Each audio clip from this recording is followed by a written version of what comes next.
Bonjour, je suis Eric Bismuth, je serai médecin responsable du centre antidouleur d'évaluation en santé mentale. Cette double balance, douleur et problématique en santé mentale, c'est le motif de la prise en charge au centre antidouleur de Saint-Jean-Dieu, que nous avons créé en 2009. Ce que l'on fait, c'est que l'on prend en charge des patients douloureux chroniques, mais qui présentent une comorbidité, c'est-à-dire une maladie en plus, une problématique en santé mentale. Grand nombre de notre patientèle ont, à 99%, une problématique douloureuse au premier plan. Ils ne viennent pas nous voir parce qu'ils sont déprimés, ils ne viennent pas nous voir parce qu'ils ont une problématique handicapante qui est la pathologie mentale, c'est la douleur qui les amène. Une douleur physique, avec une plainte qui peut toucher le rachis, qui peut toucher un organe, qui peut toucher une partie de leur corps, et c'est là le mode d'entrée dans la consultation de la douleur, ici à Saint-Jean-Dieu. Je prends un exemple tout simple, les patients qui présentent une dépression très sévère ne vont pas manifester d'emblée la dépression avec tout le cortège de signes qui accompagnent, ils vont surtout parler d'une plainte. La plainte, ça peut être une douleur bien précise qui va les amener progressivement vers la descente infernale de la dépression.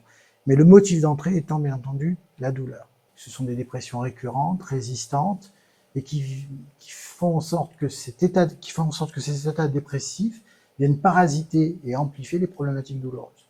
Donc si on ne prend pas d'un côté la prise en charge psychiatrique, la douleur, elle aura toute sa place et deviendra très résistante à l'ensemble des traitements que l'on peut proposer habituellement.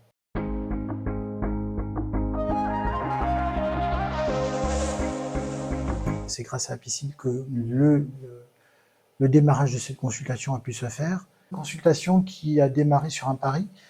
Faire une consultation de douleur pour des patients présentant des pathologies mentales, c'est pas très glamour. Et on l'a démarré il y a une quinzaine d'années. Au départ, ça a été à nous de faire l'effort, donc l'hôpital Saint-Jean-Dieu a misé sur ça, sur une toute petite équipe, psychiatre, psychologue et un médecin algologue, pour pouvoir prendre en charge des patients dont la prise en charge était complexe et qui nécessitait, on le saura plus tard, c'est l'avenir qui nous l'a démontré, avoir une équipe nettement pluridisciplinaire pour prendre ces malades complexes. Il a fallu surtout former, sensibiliser la majorité des équipes psychologues et psychiatres. Nous avons aussi, parallèlement, 1 an après ou 2 ans après, j'ai plus en tête, mis en place un interclude. L'interclude, c'est rassembler tous les CLUD, les comités de lutte contre la douleur de chaque établissement, donc il y en avait à peu près au départ une dizaine, maintenant on est aux alentours d'une trentaine, sensibiliser l'ensemble des personnes de cet interclude, des participants, de l'intérêt d'une prise en charge de la douleur en psychiatrie. On a fait pas mal de choses qui étaient un moyen de communication pour faire dire que il existe des patients qui souffrent, qui ont une problématique psychique, qui a des possibilités de traitement. On est là. Et on est là parce que la Fondation Apicine nous a apporté cette aide.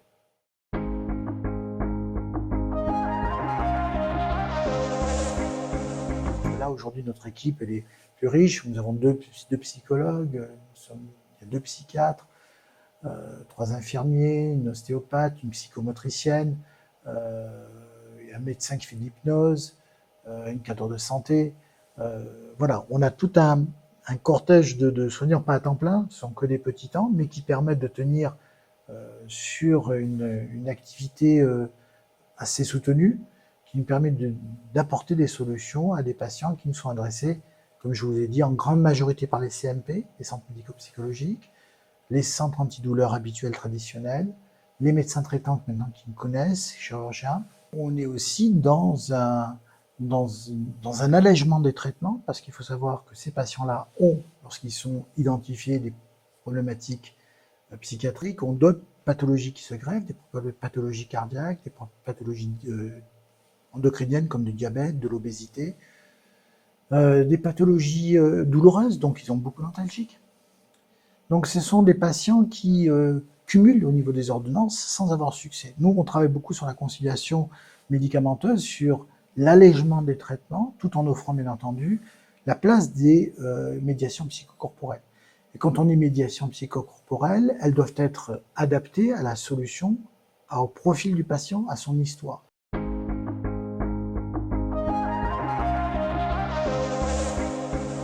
La grande difficulté dans la pathologie chronique, puisqu'on est dans une pathologie chronique, c'est d'accompagner et d'avoir la confiance du patient.